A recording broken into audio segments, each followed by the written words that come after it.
fact, 2 out of every 3 adults in America suffer from low self-esteem. 2 out of 3 is a high percentage. In fact, right now, I'd like you all to turn and look to the person to your right, if you would.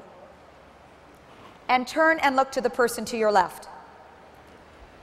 Only one of you is okay. Statistically. It's up to you to figure out who that is. An even scarier statistic is that 80% of our children entering the 1st grade have high self-esteem. By the time they're in the 5th grade, it's down to 20%. By the time they're seniors in high school, it's 5%. So in a few minutes, we'll look at what we can do about that. But first, I want to share with you one of my favorite self-esteem stories from the Chicken Soup series. It's about a man named Roger Crawford, and here's a picture of Roger. Tell me, if you will, what's different about Roger than about you and me. His hands. Roger was born without any palms. What you can't see in this picture is that Roger was also born with a badly crippled left leg. His leg had to be amputated from the knee down when he was just 5 years old. So Roger grew up on an artificial leg. Now, these weren't great circumstances, but Roger's parents taught him that it wasn't his circumstances that would affect his happiness in life, but instead it was his thoughts about himself, his attitude, and his self-esteem. In the 8th grade, Roger's mother noticed that all of Roger's pant pockets were worn out. Now, why were his pant pockets worn out? He was hiding his hands. So what did his mother do? Sewed those pockets shut. She said, "Honey, God gave you these hands. I want you to be proud of who you are, and I want you to show yourself to the whole world." Well, equipped with that attitude, in the 9th grade, Roger decided to try out for the football team because all the other kids were. He tried out, and miraculously, he made the football team. Now, he wasn't called into every game, but he set a goal for himself that he thought was realistic, which was to get 1 touchdown during 1 game of the season. The final game of the season came, and he hadn't gotten his touchdown yet, so he went into that game with full focus and attention on getting a touchdown.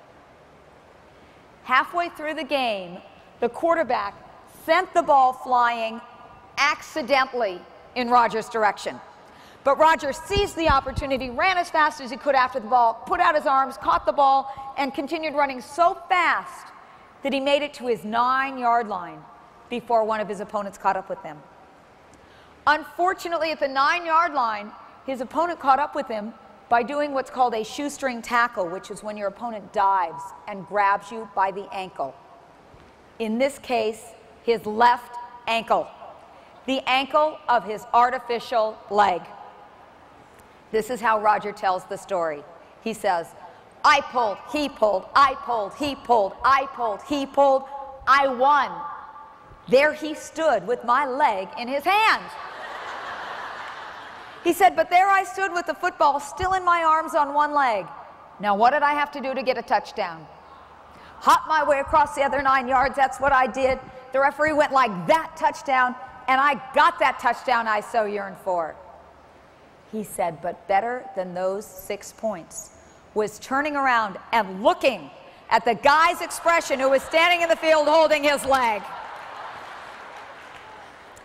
That was Roger then. Let me show you a picture of Roger now. Roger is the first physically challenged person to have made the U.S. tennis professional team, and there he is on his leg with the racket in his hand. Now, I don't know who we have here in this room, but I will guarantee you one thing. Roger Crawford could beat any one of us in this room at tennis. And I just want to recite to you the last line of his story as it appears in Chicken Soup for the Soul, because I think it's very telling. He says, "The only difference between you and me is that you can see my handicap, but I can't see yours.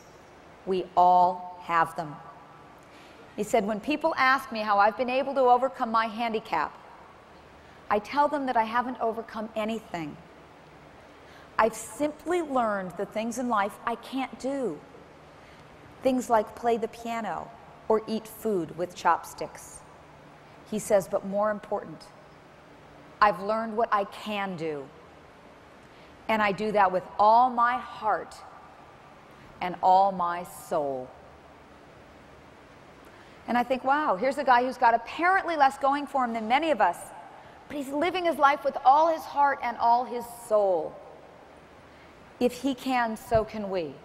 So one of the things that I want to encourage all of us to do is to leave here and live our lives with all our heart and all our soul like Roger, no matter what our challenges are. Hi, I'm Jack Canfield. You probably know me as the co-author of the Chicken Soup for the Soul series, a featured teacher in the movie The Secret, and the author of the book, The Success Principles, How to Get From Where You Are to Where You Want to Be. I just want to take a minute and recommend to you one of the greatest speakers, authors, trainers, coaches on the planet, Marci Shimoff. I've known Marci for over 20 years. We started out, she took one of my seminars 20 years ago, and one of the weird things about being a teacher is when you watch someone surpass you in certain areas of their life, and she has just gone on to write incredible books. She's a master on the platform. She's a great trainer, and if you're thinking of hiring her, reading one of her books, buying one of her products, I would say do it, and don't hesitate, don't delay, because it's going to absolutely transform your life.